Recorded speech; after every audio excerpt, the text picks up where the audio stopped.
Gnanam paramam dheyam. Knowledge is supreme.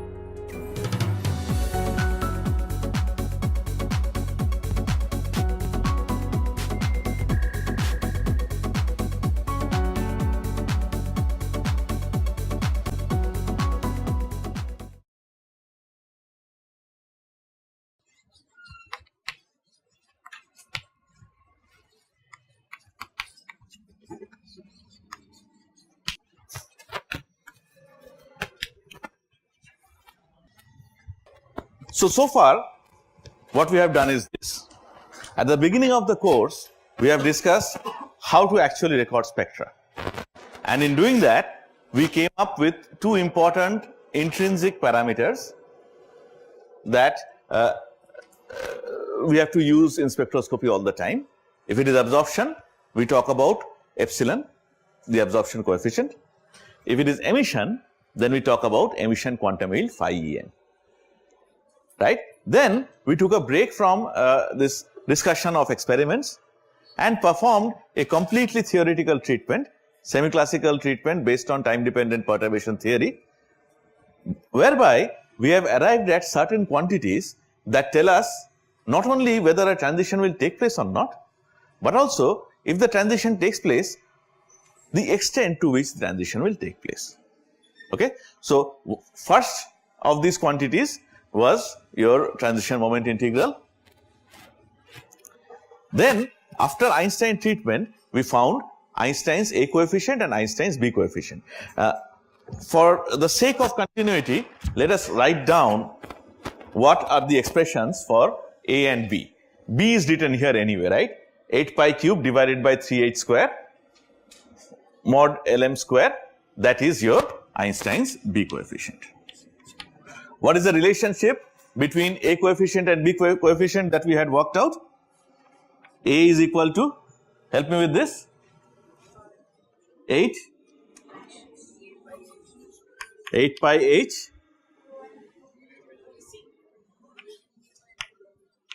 nu cube, nu Lm cube, B, C in the denominator, otherwise things would have been very, very different. C cube.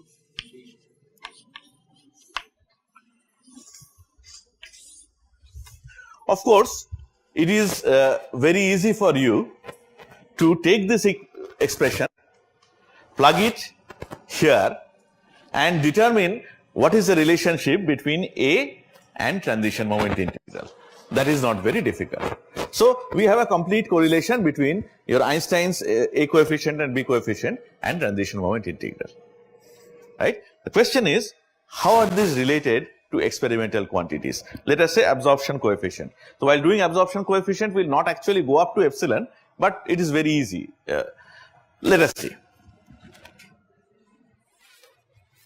So from whatever we have learned so far from golden rule, what is the probability of a single transition? What is the probability of a single transition? Single molecule, single transition. This, we are talking about absorption right now. For absorption,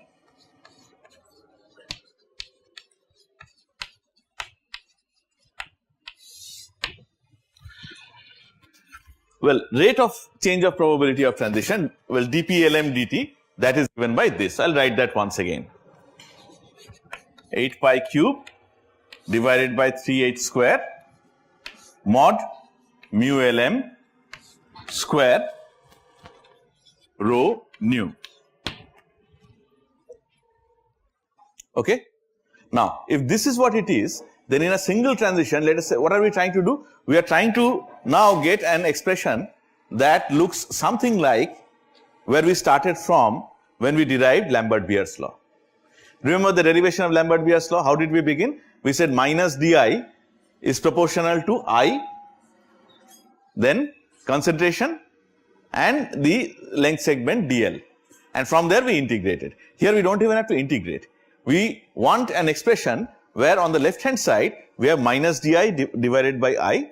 On the right hand side, if possible, we want dl multiplied by Cm multiplied by something else. Whatever something else will be there, that should be equal to your absorption coefficient. Not epsilon, but alpha. Actually, not even alpha, we'll see what it is. Okay, that's what we are trying to do. This is probability, let us say, per unit time. Probability of transition per unit time. Why is that per unit time important? Remember, what is the definition of intensity? There also there's a per unit time, right? So you can see it is not very difficult to go from here to intensity. We'll get there. What is the energy of transition? Each transition. L and M, H nu Lm, H nu Lm, right? So probability of transition multiplied by H nu Lm, that is your energy removed per transition. Okay? Alright? Now let us say N dashed is the number of molecules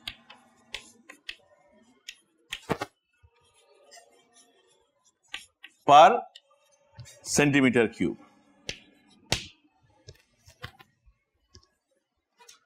What will be the relationship between N dashed and Cm molar concentration? Molar concentration.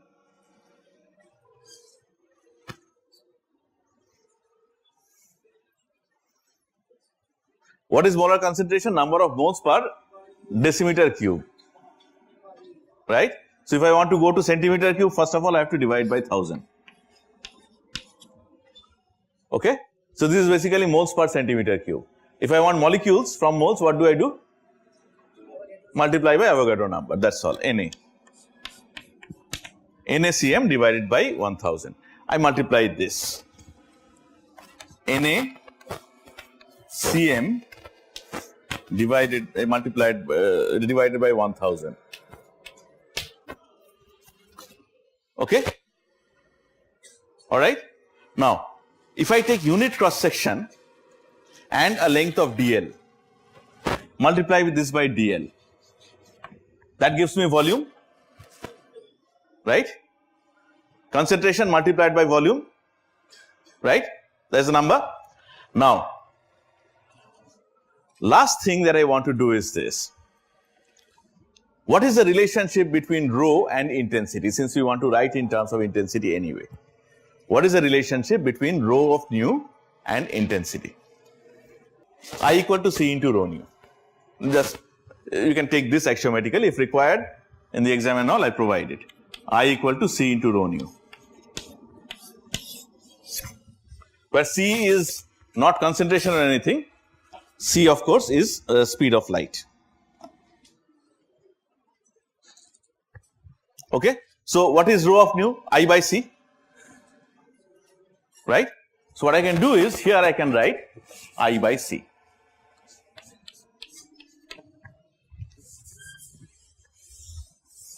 What is this equal to? Will you agree with me if I write this is equal to minus di?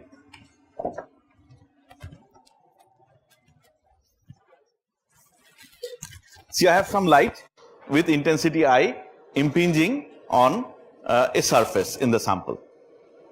Okay? Probability of transition is given by this multiplied by I by C. Energy removed per transition is H nu Lm. Okay, that is the amount of energy that is removed from this beam of light that is passing through the sample. I have multiplied it by this number of molecules per centimeter cube, and I have multiplied that by volume as well, keeping unit cross section. That should be decrease in intensity of the light that falls on this segment. Agreed? So see, now I already have what I wanted. I have something like minus di divided by I is equal to, let us simplify this a little bit, 8 pi cube nu Lm divided by 3, there's an H here and H there, so H goes, so 3H, actually I can write 3000 H.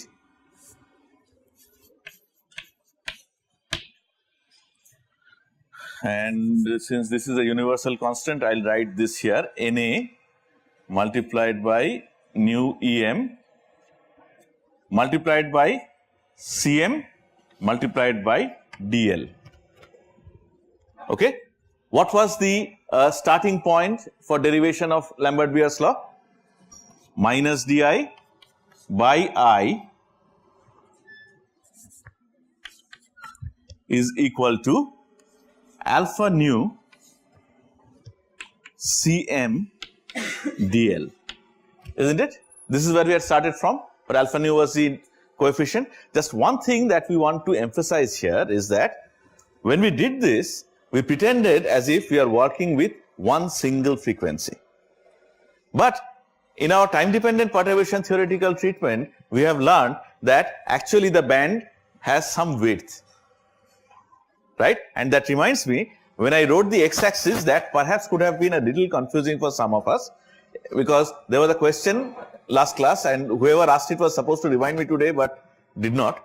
So if you remember that plot of the CM star against something was there.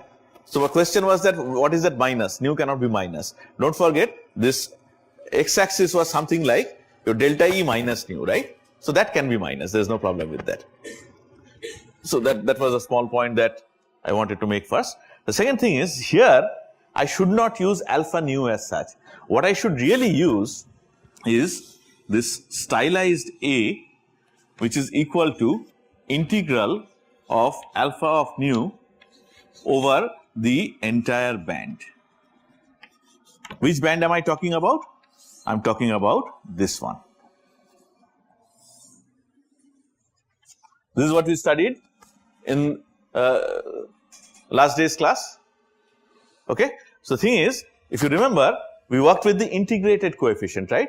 We integrated the whole thing and worked with the area. So here also what we'll do is we'll just write this is stylized A, which is called the integrated absorption coefficient.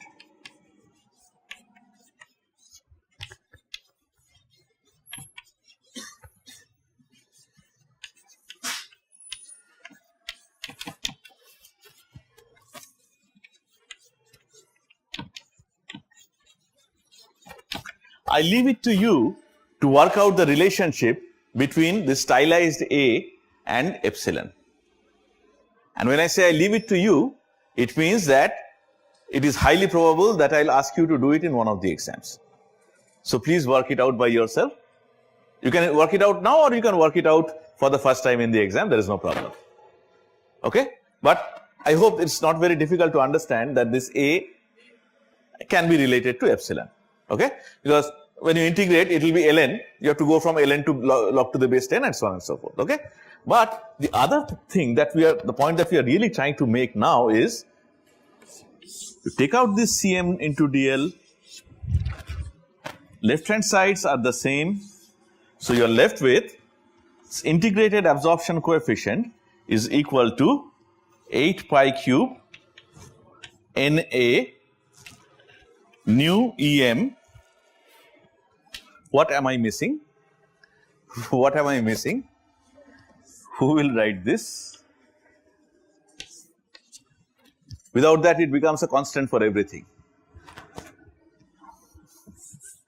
Nu Em mod square of transition moment integral divided by 3000 H. Is there a C? There's a C here, right? Yes.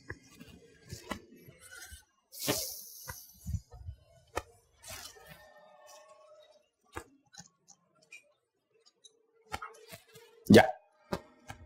So now we have achieved what we wanted to do. On left hand side, we have an experimentally determinable quantity, something that is some constant multiplied by your epsilon. On the right hand side, I have a purely theoretical quantity. So this is the relationship between your experimental and theoretical quantities. And as you see, square of transition moment integral is proportional to epsilon. Okay? All right? So if I somehow know, if I can calculate the epsilon value theoretically, right, using the wave functions. Or what I can do is, from the epsilon value, I can try and find out what is the value of transition moment integral. Okay, so from experiment you can get an idea of what the theoretical quantity should be. From theory you can make an estimate of what the experimental quantity is going to be, right? This part is there in your Graybill's book. You can study this from Graybill's book, but I find it easier to follow the logic of an ancient book by Gordon Barrow.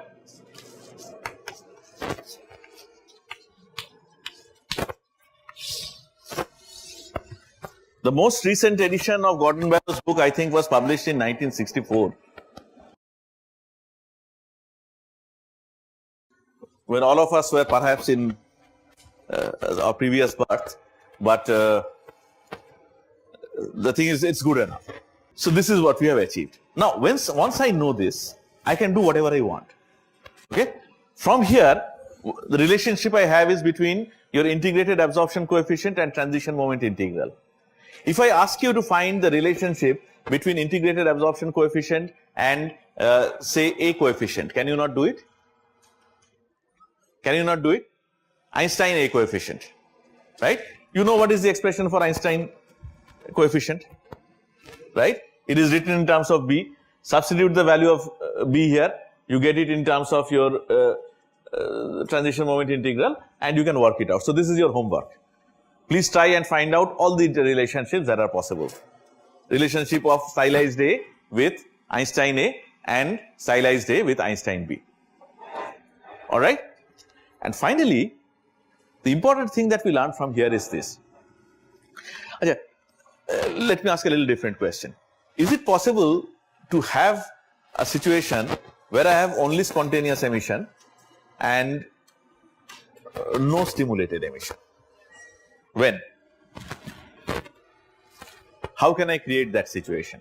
The energy gap is very high, then A becomes, but it never is larger than B, as you saw.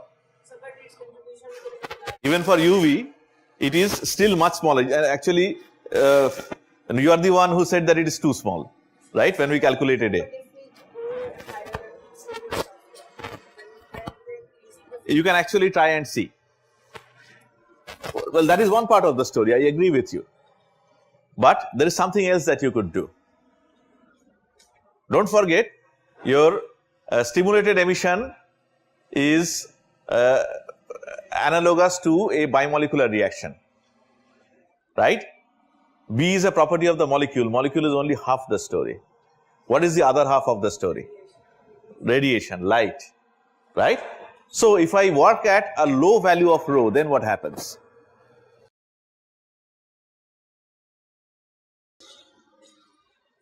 Then I can suppress the rate of stimulated emission, right? Is that right or wrong? I can play around with the energy density. I can play around with the intensity of light, right? So if I have a small intensity of light, then your stimulated emission can be suppressed. So yeah, Tirthik. Of course it will suppress absorption, but whatever absorption is there, when the stimulated emission takes place, then, when the emission takes place, stimulated emission will be not that much. There is something else that can happen. And you people have, in many cases, recorded absorption and emission spectra, right? So sometimes that emission spectrum is largely rate shifted, isn't it? Okay? So suppose there is a big energy difference between absorption and emission, then what happens? You have this energy density of the excitation light, say blue light, but you don't have so much of red light coming in. Whatever red light is there is a result of the light that is emitted. That's not so much. There also you can create a situation where you have predominantly spontaneous emission. Okay? So next day what we'll do is, we'll first discuss this part. What happens when there is only one kind of emission? And from there, we are going to talk about what is called radiative lifetime and excited state lifetime. We'll talk a little bit about non-radiative processes. And after that, we'll go over to our discussion for lasers.